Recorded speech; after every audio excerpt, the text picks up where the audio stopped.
Is Generation Alpha doomed? Check out this quote. It says, "Youth today love luxury. They have bad manners, they have contempt for authority, no respect for older people, and they talk nonsense when they should be working. They contradict their parents, they talk too much in company, they guzzle their food, they lay their eggs on the table, and they tyrannize their elders." Now, if you think that this is talking about Generation Alpha, then give me a like. If you think it's talking about Generation Z, go ahead and give me a subscribe. And if you think you know that this quote was within the last century, then you owe me turning on the bell, because in this episode and in this future playlist, we're going to be exploring the world of Gen Alpha. But would you be surprised to know that this is actually a quote from the Greek philosopher Socrates, who lived between 470 and 399 BC. Yes, the fact that the next generation throws older generations off their scent is not an uncommon phenomenon in human history. I mean, just look at the fact that this quote came all the way back from Socrates. So we're going to be exploring Gen Alpha, and are they doomed? If you've been on YouTube or searching on social media, you've heard things like they are doomed, they're in trouble. What even is this generation?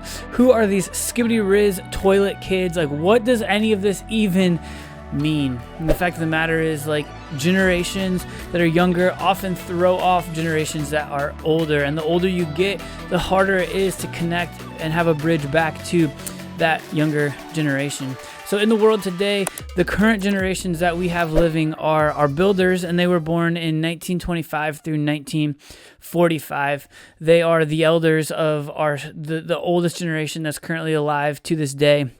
And then moving on, we have the boomers, who are in some cases still in the workforce, but all beginning to start to phase out. And they were born in 1946 through 1964.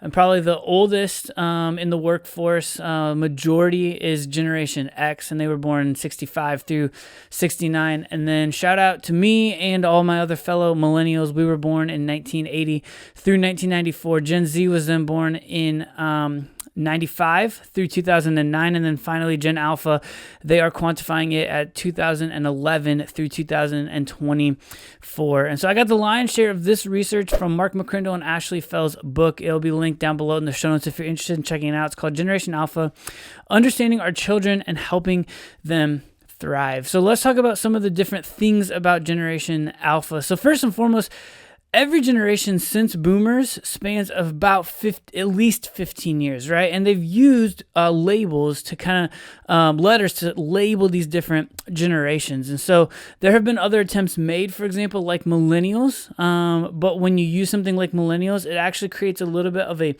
vague birth range. And so while we are oftentimes called millennials, they're also just called Gen Y by a lot of sociologists and researchers. And so then thus, as we got to Gen Z, we started back over at the beginning of the alphabet, and that's how we get Generation Alpha. Some people have proposed to call Generation Alpha coronials due to the COVID-19 pandemic and the fact that they lived during that, and in some cases were even born during that. But they, while COVID was a massive part of their upbringing and their childhood, they will continue to be shaped by the next 3 to 5 to 10 years, and not just that singular moment, though it felt longer than a moment, did it not, of COVID-19. But the next question I want to kind of uncover and unpack is, who exactly is Gen Alpha? You know, by December 2024, they are predicting that Generation Alpha will have a total of 2 billion globally, which will make them the largest generation in the history of the world.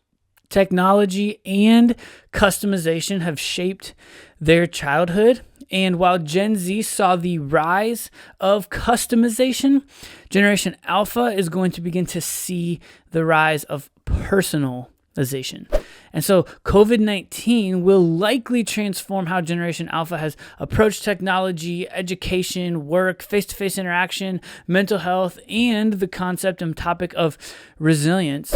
But while our oldest are moving up into the ages of 8 through about 12 years of age, they're calling the phenomenon, and those students and those kids who are that age, they're calling it the phenomenon of up-aging, which means that kids in the 8 to 12 range are actually growing up faster. They are maturing physically earlier than other previous generations. And so kids are getting older quicker, and that's why we're seeing some of this interaction of them on social media and on YouTube. And and acting and seeming a little bit more like adults, but also adolescence is being pushed back further. And so they're aging up quicker, but adolescence is being pushed back further because adult life often was characterized by things like marriage, or is characterized by things like having children or getting a mortgage, but those things are now being pushed back.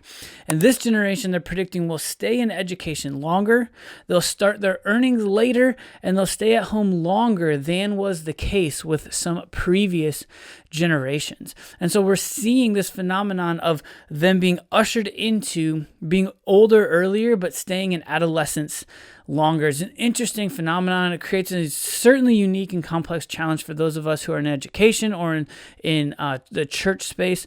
But I love this concept that Generation Z saw the rise of customization, but Generation Alpha is now seeing the rise of personalization. Think about the algorithms and the different AIs that are now out there. Like, these are completely radical phenomenons, and it completely changes and reformats the way that certainly boomers and certainly Gen X and all of us have approached education of certain groups of people and mass education moments. And so I want to explore in the next section 5 characteristics of Generation Alpha that are worth us paying attention to, and how it then will shape the way that we educate and innovate and approach this generation.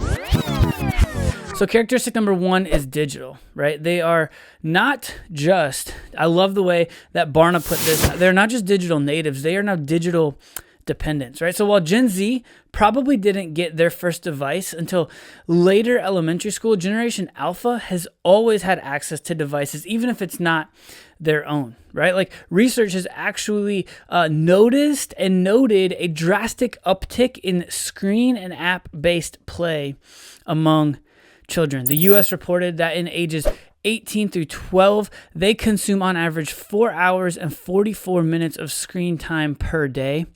But that average increases up to 7 hours and 22 minutes if a student is between the ages of 13 and 18-year-olds. So digital and apps and screen time, it's not going away. And so all of us in the education space and as parents, we have to figure out, how do we navigate this as it's being inundated more and more and more and more. I mean, I just think about the phenomenon of Disney.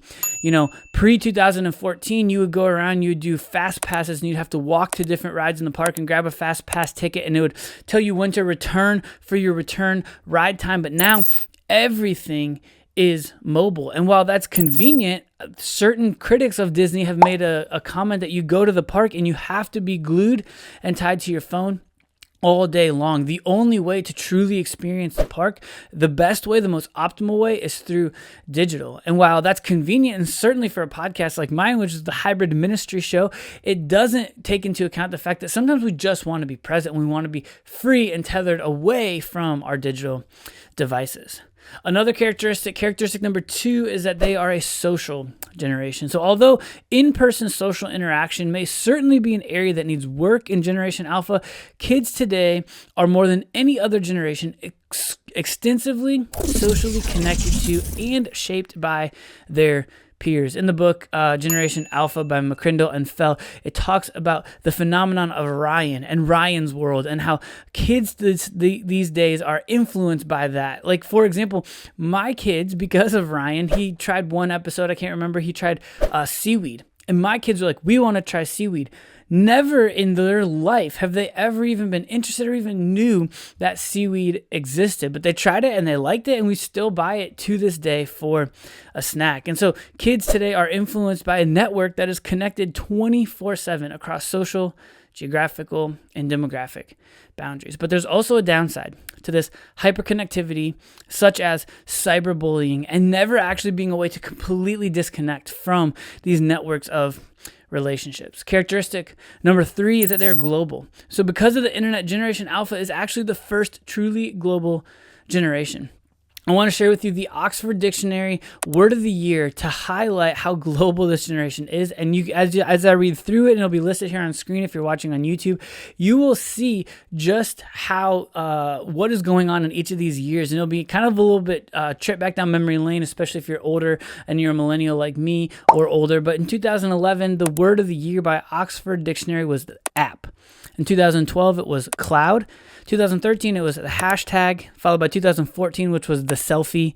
2015, look at this on screen if you're watching. It's the face with tears of joy emoji. It's not even a word. It was literally an emoji. 2016, the word was post-truth. 2017, the word was fake news. 2018, the word was toxic. 2019 is climate energy. And 2020, there's a myriad of words: COVID-19, lockdown, social distancing, ISO, Black Lives Matter, cancel culture, and super spreader.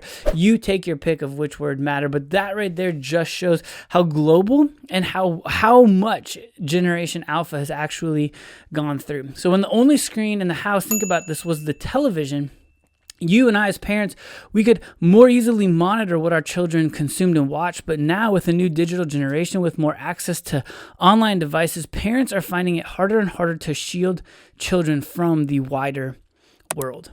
Characteristic number 4 is that they are mobile, right? The average stay in one working job has shortened now to just about over 3 years.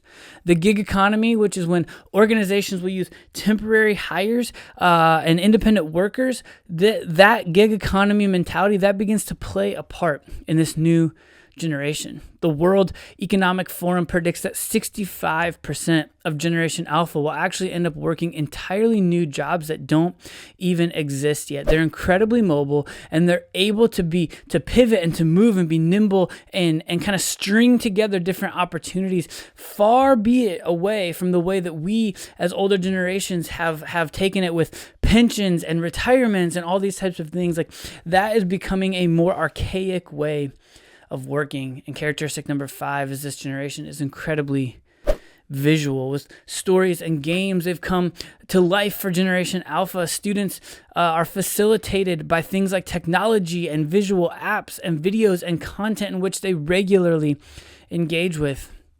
Generation Alpha expects to consume information. YouTube is the second largest and most popular search engine in the world, but for Generation Alpha, YouTube is the #1 search engine in the world. And so that idea of visual is just going to continue. But here's the good news.